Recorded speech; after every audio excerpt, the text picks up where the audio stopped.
dans Paroles de femmes. On est heureuse de pouvoir terminer cette semaine ensemble. Nous avons parlé de la fidélité dans les relations, dans nos engagements envers le Seigneur, envers nos amis, envers notre femme ou notre mari. Et aujourd'hui, nous voulons terminer cette semaine en parlant des convictions. Alors aujourd'hui, chacun peut dire ce qu'il pense. En plus, il y a beaucoup de plateformes pour pouvoir dire ce qu'on pense. Mais il s'avère que dans cette grande liberté d'expression, souvent la liberté d'expression chrétienne peut être celle qui va être la plus attaquée à cause des valeurs de l'évangile. Les valeurs de l'évangile, le message de l'évangile aujourd'hui dérange énormément. C'est comme vous pouvez dire tout ce que vous voulez, sauf ce que dit la parole de Dieu, parce que ça, c'est intolérable et c'est dérangeant. Alors aujourd'hui, en tant que chrétien, en tant que chrétienne, comment est-ce qu'on peut se positionner dans la société sans être en opposition et faire une rébellion, une révolution, mais comment est-ce qu'on peut manifester, pas manifester dans les rues, mais comment est-ce qu'on peut manifester nos convictions de façon forte, sans se compromettre, mais aussi tout en étant dans le monde, en étant sage, en faisant preuve d'intelligence. Comment faire pour ne pas être à la fois trop faible, ni trop brutal, pour que ça crée une séparation avec les personnes. Donc c'est quand même une grande question qu'on se pose en fin de semaine. Un vendredi, pop, allez, comme ça. Mais je pense que c'est quelque chose d'important au niveau de la fidélité, parce si on dit on est fidèle envers Dieu, ben on est fidèle aussi envers nos convictions, envers ce qu'on croit, envers notre foi. Mais c'est pas toujours facile de naviguer dans notre vie au quotidien de la bonne façon. La Bible dit à celui qui est ferme dans ses intentions, tu assures une paix profonde parce qu'il se confie en toi, ça dit dans Ésaïe. Et en fait, je voulais juste commencer par ça parce qu'en fait, tu parles du contraste qu'il y a entre nos valeurs à nous en tant qu'enfants de Dieu et les valeurs qu'on peut retrouver dans la société et comment ça peut être difficile et on peut vraiment vivre dans un manque de paix, dans une espèce de conflit perpétuel avec les autres parce que nos valeurs sont différentes des valeurs du monde. Mais déjà de commencer en se disant que lorsqu'on choisit d'être intègre, lorsqu'on choisit de rester fidèle dans ses convictions ici, il y a une paix que Dieu va nous donner. Et cette paix-là va nous donner aussi le calme de savoir comment réagir, où et quand réagir. De ne pas être en mode revendication, mais en mode de comprendre que c'est nous qui avons la lumière, c'est nous qui sommes la lumière, c'est nous qui sommes le sel, c'est nous qui avons la vraie vérité. De comprendre que les personnes, ils sont aveuglés tout simplement. La Bible dit qu'ils sont aveugles, leur intelligence est obscure. Ils ont l'intelligence obscurcie. C'est pas contre des personnes physique qu'on a à lutter, c'est contre des principautés, c'est contre le prince de ce monde, c'est contre des esprits méchants dans les lieux célestes.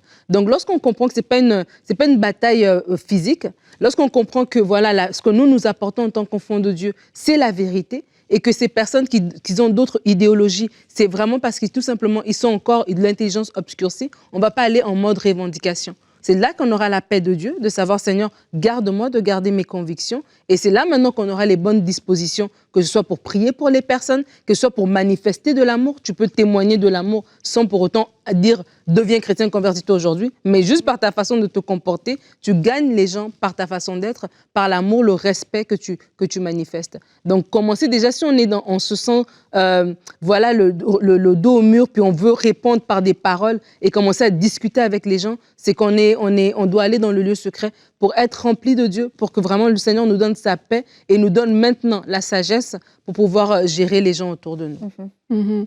Et c'est bien ce que tu dis par rapport au fait d'aller dans le lieu secret, parce que l'avantage, c'est que ça te garde fixé sur Jésus et du coup, ça maintient quelque part tes convictions. Là, on dit, on parle de ce thème aujourd'hui et je crois que la société actuelle, comme Annabelle, tu disais, veut imposer une certaine logique de pensée.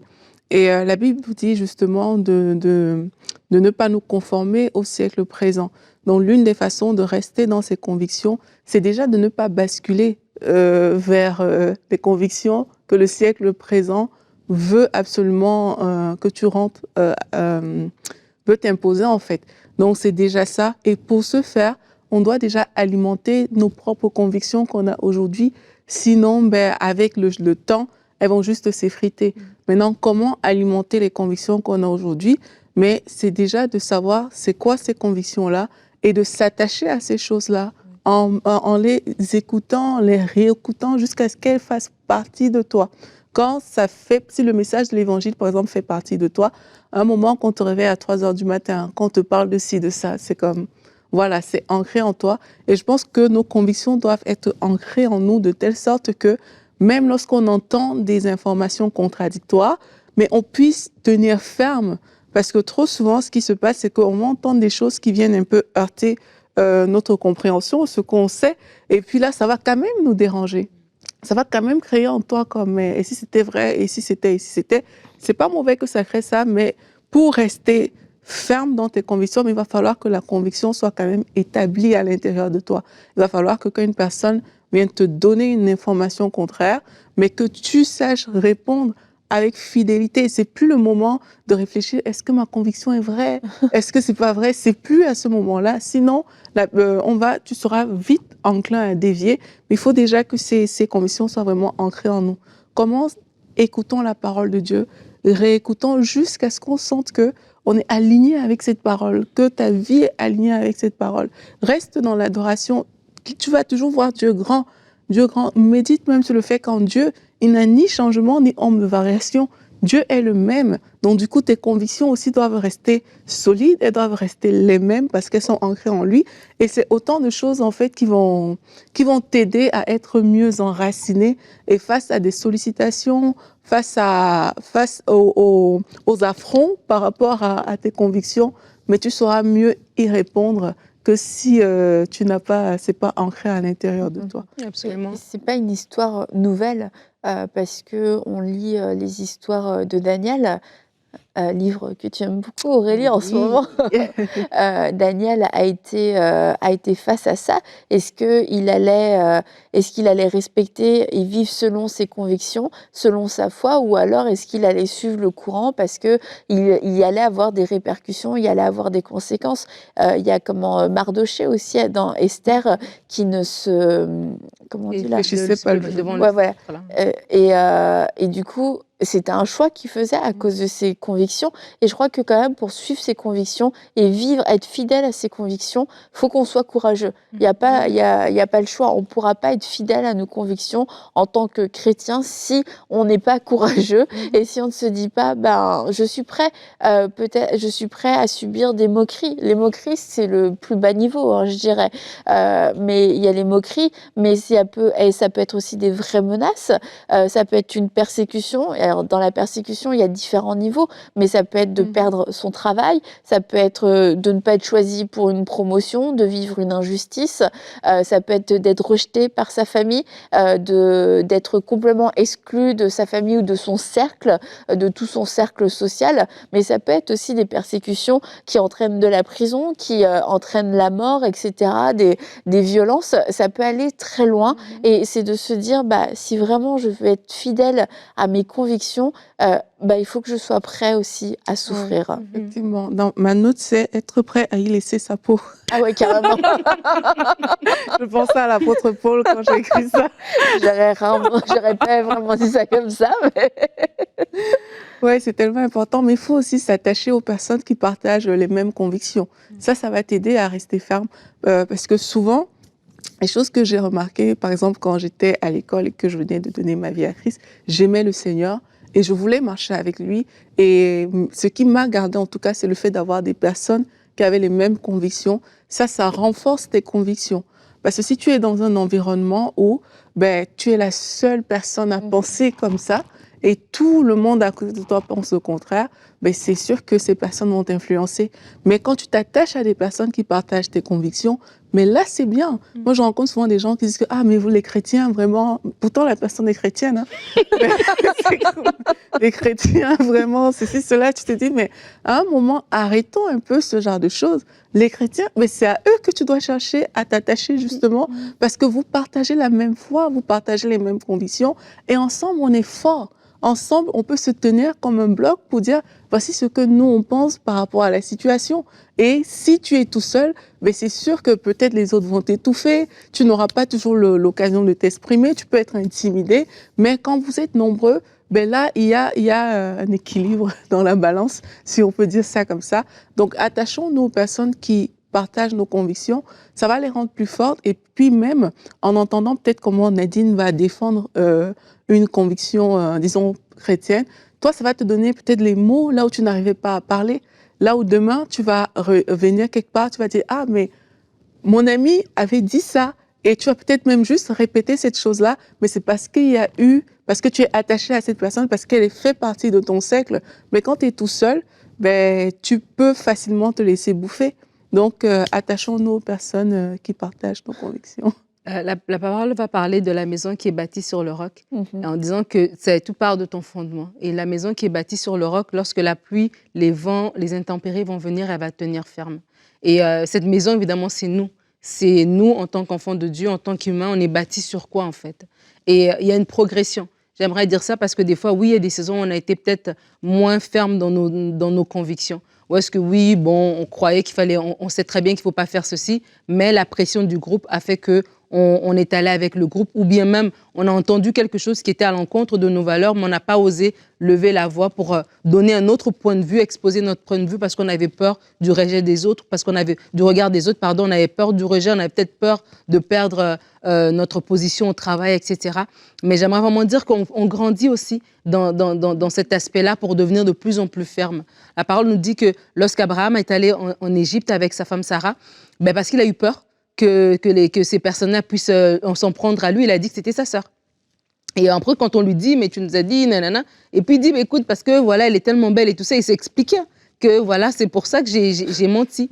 Mais plus tard, on voit un Abraham qui est prêt à aller à la montagne avec son fils. C'est-à-dire, il avait grandi tellement dans sa confiance en Dieu qu'il savait que Dieu il allait faire quelque chose à un moment donné, tu vois. Et des fois, nous-mêmes aussi, dans notre croissance, mais on grandit. On voit, tu parles de Daniel, mais Daniel, il était prêt justement à rester fidèle à Dieu et ne pas se souiller avec les mets du roi. Les trois amis de Daniel étaient prêts à dire, écoute, si tu veux nous envoyer voilà, dans la fournaise, ben ok, Dieu lui-même, il va faire. C'est Dieu qui tient nos vies, en fait. Mais ça, on y arrive aussi. Et donc, de se dire aussi, peut-être aussi au début de notre vie chrétienne, on était un peu chancelant, tu vois. Et peut-être que oui, on n'a pas été ferme. Mais être ferme, c'est pas parler sur les réseaux pour commencer à faire des discussions. Être ferme, c'est nous-mêmes, tu vois, c'est dans notre quotidien, en fait. C'est dans notre façon d'être au travail, c'est dans notre façon de parler, etc. Mais on grandit aussi là-dedans. Et de se dire, c'est dans le lieu secret encore. C'est en contact de la parole que la parole vient tellement renouveler ma mentalité que dans des conversations qu'il y a 5 ans, j'aurais pu dire d'une certaine manière, ben aujourd'hui, je suis ferme dans ces convictions-là. Donc, ce n'est pas juste dans une liste de commandements, nous, les chrétiens, on ne fait pas ceci, on ne fait pas cela, on ne fait pas cela, mais c'est dans vraiment ma façon d'être. Et vraiment, je veux encourager les gens à être renouvelés dans leur mentalité, à vraiment laisser la parole faire ce travail de nous renouveler, de vous renouveler, et vous allez voir que oui, vous allez vraiment faire la distinction, la différence autour de vous et que vous n'aurez plus peur. Vous n'aurez plus peur du tout d'être différent. Et je me rappelle encore, récemment, je faisais une recherche par rapport à l'organisme Portes Ouvertes. Et quand tu vois les rapports des chrétiens qui sont persécutés, mais ils sont fermes dans leurs convictions. Hein. Tu te dis, mais waouh, ils sont fermes dans leurs convictions parce qu'ils ont rencontré quelqu'un de tellement plus grand que la persécution qu'ils pouvaient vivre, que le rejet qu'ils pouvaient vivre. Ils ont vu quelque chose que, voilà, la pression qu'ils vivent dans leur quotidien ne peuvent pas leur faire rejeter Jésus, en fait. Et c'est tout simplement ça. Pour être ferme, fidèle dans nos convictions, c'est grandir dans notre relation avec Dieu. Ne pas se sentir mal. Ne pas se sentir mal, voilà, de ne pas avoir été ferme dans les saisons passées, mais de se dire que c'est possible de grandir et je dois aller de croissance en croissance. C'est un peu l'histoire des disciples. Hein. C'est que Pierre, il rejette, et puis il est rempli du Saint-Esprit, oui. Et puis il se réjouit d'avoir été fouetté, d'avoir été frappé pour Jésus.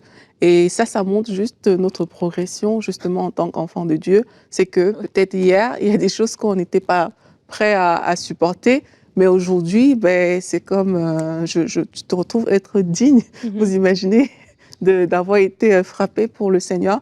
Mais entre-temps, qu'est-ce qui s'est passé? C'est que Jésus, il était avec eux, il les a enseignés, puis le Saint-Esprit est descendu sur eux. Donc je crois qu'on parle de conviction, le Saint-Esprit sur nous permet de marcher dans nos convictions chrétiennes. Il y a des choses que par ta propre force, ce sera trop dur de faire.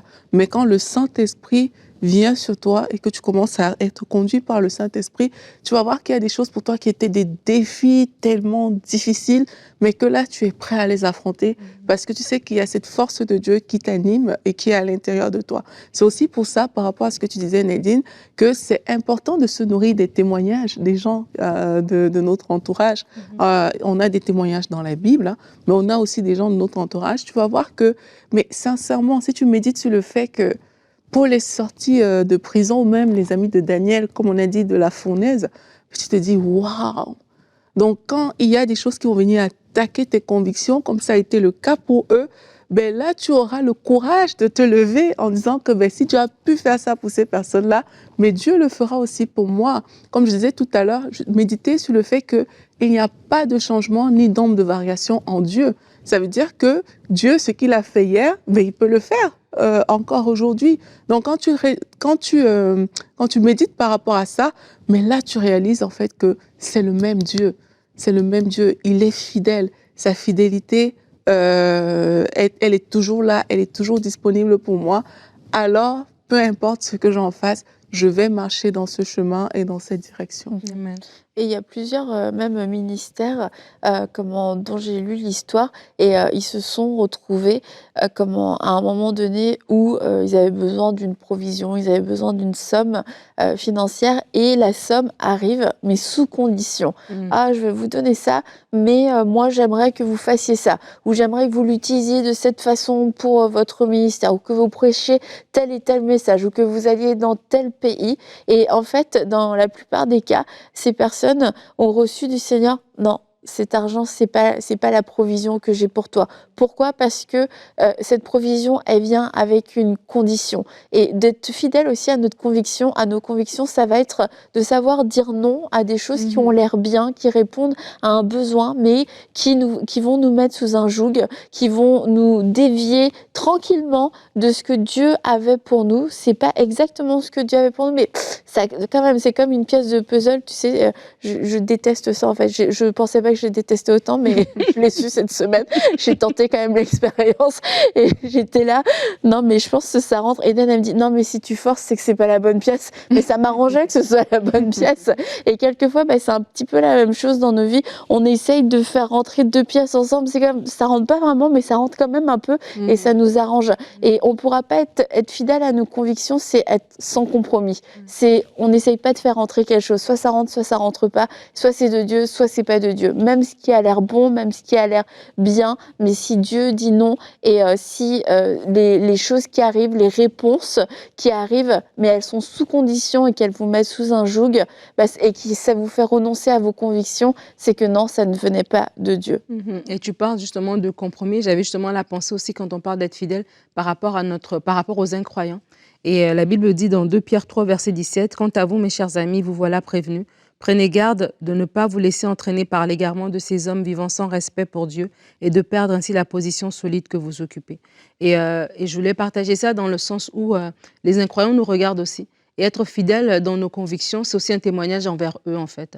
Parce que des fois, nous, en tant que chrétiens, c'est nous qui voulons nous diluer. C'est nous qui voulons attirer leur sympathie ou leur bien. Peut-être tu parles aussi de la provision, etc. Et on pense que c'est en se diluant que voilà, on pourra avoir accès à eux en fait. Mais encore de se rappeler que nous devons aussi tenir ferme aussi dans nos convictions, non seulement dans ce que nous croyons, mais aussi tenir ferme dans notre foi et que ça va justement être un témoignage pour eux. Et Dieu va s'en servir. C'est le Saint-Esprit qui convainc les cœurs. C'est pas à force de bonbons qu'on convainc les gens et c'est le Saint-Esprit qui convainc les cœurs. Donc ça veut dire que Jésus était au milieu des personnes qui étaient incroyantes. Il est venu pour nous sauver nous tous. Il était au milieu de ces personnes, mais c'est lui qui finissait par influencer ces personnes et jamais le contraire. Et donc c'est pour dire que nous aussi, alors que nous côtoyons des incroyants, des fois on est des chrétiens qui sont d'une manière avec les incroyants et d'une autre manière avec les chrétiens. Soyons aussi stables, être fidèles, c'est être constant. Soyons aussi constants aussi dans cette façon d'être et croyons que le Seigneur va utiliser ça pour les toucher. Et peut-être tu peux avoir quelqu'un avec qui c'est vraiment une confrontation, mais parce que tu restes stable et tu restes dans l'amour évidemment, mais tu restes stable dans tes convictions, ça reste un témoignage pour cette personne-là de constance et cette personne-là va être gagnée plus tard. En tout cas, tu vas laisser un dépôt dans le cœur de cette personne. Et on va répondre à une question. En tant que chrétienne, c'est quoi exactement la question? Est-ce que quelqu'un l'a? sous ses La yeux régie. en tant que chrétienne. En tant que chrétienne, est-ce que c'est grave de ne pas prier pour les malades à mon travail? Demande Valérie de France. Alors, je vais commencer la réponse. On va faire une réponse de groupe, une réponse collective. Comme Valérie, c'est une bonne question et ça peut faire partie de nos convictions. Bah, moi, je veux prier pour les malades. La Bible dit, imposer les mains aux malades, ils seront guéris. Et du coup, on peut se sentir mal parce qu'on voit des malades à notre travail. Est-ce que je prie pas pour eux? Bah, je pense que la réponse n'est pas oui ou non, tout noir, tout blanc. C'est comme, est-ce qu'on va prier pour tous les malades qu'on rencontre dans la vie, dans la rue, etc. On va pas prier pour tout le monde. Alors voilà, pourquoi est-ce qu'on va pas prier? Est-ce que c'est parce que j'ai peur? Si c'est parce que j'ai peur, c'est pas une bonne raison. Mais est-ce que je vais prier parce que je me sens obligée de prier et qu'en fait, ma religion, c'est de prier pour les malades? Prier pour les malades, c'est pas la seule manière de manifester Christ. Et prier pour les malades sans être conduit, eh ben, ça peut être aussi un problème parce que quelquefois les gens vont pas être guéris, ça va être une déception pour nous, ça va être une déception pour eux, ça va créer même un malaise au final. Donc oui, c'est une bonne chose de prier pour les malades, de ne pas être retenu par la peur. Et si vous sentez que le Saint-Esprit vous conduit particulièrement à prier pour une personne, on a un élan, mais ah non, c'est gênant, c'est au travail, je sais pas comment faire, bah là on est en train de désobéir. Mais maintenant, si on veut systématiquement prier pour tous les malades à notre travail, parce que je suis chrétien et je veux être un bon chrétien, alors je m'oblige à prier pour tous les malades, là finalement on se retrouve dans une espèce de religion, de légalisme. Si je prie pas pour un malade, c'est que je ne fais pas bien. Non, prions en étant inspirés par le Saint-Esprit, en étant sages aussi, peut-être que de prier, le moment où on a la pensée de prier pour la personne, alors qu'on est en pleine réunion, c'est peut-être pas le meilleur moment, c'est d'aller voir la personne un à un, à son bureau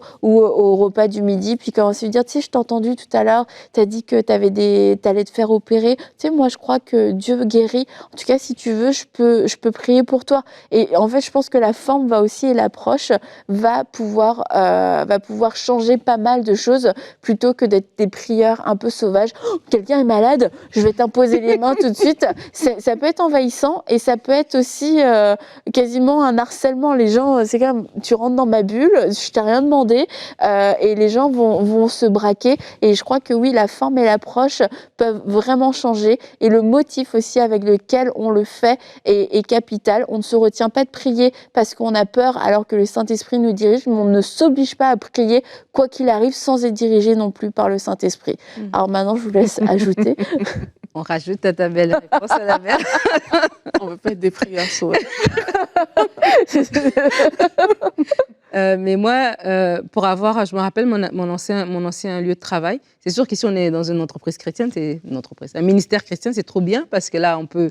Oui, j'ai entendu quelqu'un besoin de prier, on prie, mais pour la plupart de ceux qui nous écoutent, en tout cas, sont dans des entreprises séculières. Et dans une entreprise séculière, il y a des règles, il y a des valeurs en fait que l'entreprise va avoir, et ces valeurs-là sont connues de tous. Et donc, c'est important aussi, alors qu'on est des enfants de Dieu, de marcher aussi dans le respect de ces personnes-là et de leurs valeurs et de ce qui a été mis en place.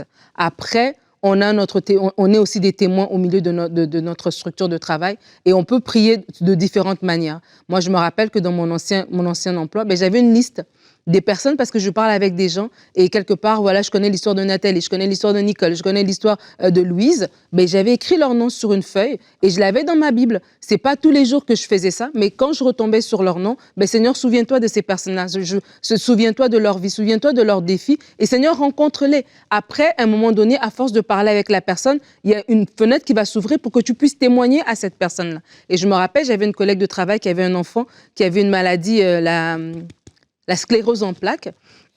Et cette femme, sa fille avait la sclérose en plaques. Et on parlait, et à un moment donné, parce qu'on est chrétien, on a une façon d'être que les gens vont dire, mais toi, t'es différent, t'es bizarre, il y a quelque chose de toi, chez toi qui est différent. Et au fur et à mesure, j'ai pu dire à cette personne-là que je croyais en Dieu, que je croyais à tout ce que l'Évangile annonce. Et c'est elle qui m'a demandé, qui m'a dit, ah ok, donc toi tu pries. Ok, donc quand tu pries, tu penses que ok, est-ce que tu peux? Et c'est sûr que j'ai sauté sur l'occasion. On a prié, mais c'était même pas une prière en mode reviens me dire demain, ramène les résultats. C'était plus ok, Seigneur, je crois en toi, je crois à ton intervention, parce que tu sais que la personne en face, elle est même pas encore sauvée. Tu veux aussi qu'il y ait un fruit qui demeure au-delà de la guérison, mais un fruit de salut. Donc vraiment, je vous encourage aussi à avoir une liste des personnes de votre travail que vous pouvez prier pour eux Qu'on en amont. qu'on n'oublie pas dans Habakkuk. Si ta liste, elle est posée dans le chapitre d'Habakkuk, pas de mal. Mais d'abord une liste, c'est vraiment de ne pas prier pour que tu sentes que j'ai prié pour toi. Les prières secrètes, des fois même, c'est les meilleures prières. Ça. Pas arriver devant tout le monde, écoute, tu fais la liste à la cafétéria, là, tu fais venez prier que je prie pour vous. Priez en secret pour ces personnes-là. Demandez à la personne si elle veut la prière. Et oui, à ce moment-là, oui, vous pouvez prier pour elle. Donc, On fait le tour. Ah oui, Est-ce que t'as apprécié? c'est la réponse collective. Tu as rajouté à la réponse d'Annabelle. Donc, mais j'avoue, Tu sais, j'aime ouais, mais beaucoup en le force travail en équipe. non, mais à Aurélie. force de rire, j'ai l'impression que j'ai perdu mon propre point que j'avais. Mais il y a une chose que j'ai perdu le fil, mais il y a une autre chose, c'est de faire la différence entre nos émotions du moment et aussi la sagesse qu'il faut avoir dans chaque situation. Dans chaque situation, il y a une sagesse qu'il faut avoir et je pense que c'est un peu ça que vous êtes en train d'apporter toutes les deux, c'est de se dire, OK, c'est pas mon émotion primaire qui va venir, OK, il faut prier pour quelqu'un, je suis en entreprise, je le fais. Non, c'est pas ça, mais il y a une sagesse derrière. C'est important parce qu'il y a des personnes, et pour prier, ils vont penser peut-être qu'il faut prendre une grosse voix, ça va effrayer la personne parce que tu n'as pas été sage dans ta façon de faire et du coup, ça peut devenir... les gens peuvent prendre un mouvement de recul par rapport à ça. Tu as dit tout à l'heure que tu as juste dit des choses simplement et tout. Et je crois que c'est ça que j'appelle la sagesse derrière. C'est que n'allons pas juste avec la façon dont nous on voit les choses. Il y a une sagesse qu'il faut demander à Dieu. L'autre chose que je voulais dire, oui, je viens de retrouver, c'est que quand on est gentil avec les gens, partout où on est, ça ouvre une porte et ça permet de créer un environnement de confiance qui fait que tu sois au travail, que tu sois même dans ton quartier avec tes voisins et tout, cet environnement est propice pour pouvoir faire certaines choses.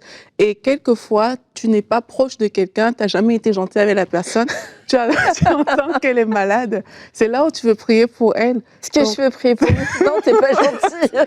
Donc, parfois, ça ne fonctionne pas aussi pour ces raisons-là. Donc, c'est important d'être la lumière là où on est, d'être des personnes fiables, sur qui on peut compter, des bonnes personnes. Et c'est comme tu as créé un terrain propice pour pouvoir adresser les choses de Dieu. Si ce terrain n'est pas mis en place, si cette base n'est pas établie, ben, quand tu vas venir avec ce genre de proposition, ce ne sera pas attirant en fait. Donc oui, on peut vouloir prier pour les gens, c'est super, c'est ce que le Seigneur nous demande de faire, mais il y a une sagesse à appliquer derrière et on doit être le message plus que beaucoup des actions qu'on peut poser. Bah, merci beaucoup, merci pour cette réponse collective qui clôture bien cette semaine ensemble. Merci les filles d'avoir été fidèles au poste tout au long de cette semaine et merci à vous aussi de nous avoir suivis et que on puisse être des personnes en qui la fidélité grandisse et que ça puisse se voir, qu'on puisse dire de chacun de nous, que les autres puissent dire de nous que nous sommes des personnes fidèles et qu'on en fasse une priorité aussi parce que c'est quelque chose, la fidélité c'est comme un espèce de concept assez vague qu'on peut oublier, mais la fidélité, c'est quelque chose qui est indispensable dans la vie d'un croyant. Et si on veut aller loin et longtemps, eh bien, la fidélité est incontournable. Alors que la fidélité puisse grandir en nous et qu'on puisse s'attacher encore plus au Seigneur Jésus-Christ. Et on se dit à bientôt pour une prochaine émission de Paroles de Femmes.